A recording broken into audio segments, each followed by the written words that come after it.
Erotomania disorder, when love turns into obsession. Let's get real about a fascinating, and often misunderstood, corner of the human psyche, erotomania. If you're into the weird and wonderful landscape of psychology, buckle up because this is a wild ride. The delusion of love. Imagine this, you're absolutely convinced that someone, let's say, a celebrity, a distant acquaintance, or even a complete stranger, is head over heels in love with you. Like, madly, passionately, can't live without you in love. Only, there's one problem, they've never actually expressed those feelings, or they could actively dislike you. In fact, there's likely no evidence to support the idea at all. That, my friends, is erotomania. It's a rare delusional disorder where the line between love and obsession gets seriously blurred. It's also known as the Clérambault syndrome, named after the French psychiatrist who first described this intriguing condition. Inside the erotomaniac mind. So, what's going on in the mind of someone with erotomania? Well, there's an unshakable belief that the object of their delusion is secretly in love with them, despite all reality checks to the contrary. They might interpret the slightest glance, a random social media post, or even coincidences as coded messages of love. The object of this infatuation is usually someone of higher social status or who appears unattainable. It's the thrill of the chase, the yearning for a love that seems just out of reach, that fuels the delusion. Sometimes, people with erotomania might even believe that multiple people are secretly obsessed with them.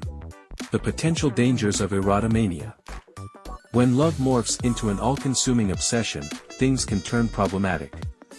People with this disorder may engage in stalking behavior, become increasingly intrusive, and even feel justified in aggressive attempts to win the object of their affection.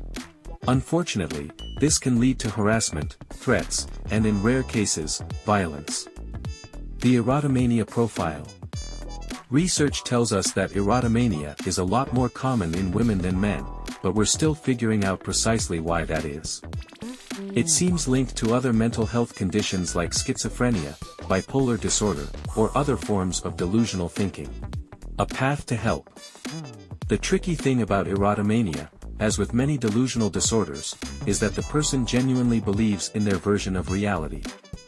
Convincing them otherwise requires a delicate touch. Psychiatric treatment is usually the best approach. Antipsychotic medications and psychotherapy can help manage the delusional thoughts and behaviors. The journey to helping someone with erotomania can be long and challenging, but with patience, support, and the right treatment, there's definitely hope. After all, where intense obsession lies, a path toward healthier patterns of thinking and relating can be forged with the right kind of help. The mystery continues. I'll be honest, even with all our advancements in psychology, erotomania remains something of a captivating enigma. It reveals the incredible power of our minds, the way they can both construct and be imprisoned by a reality very different from our own.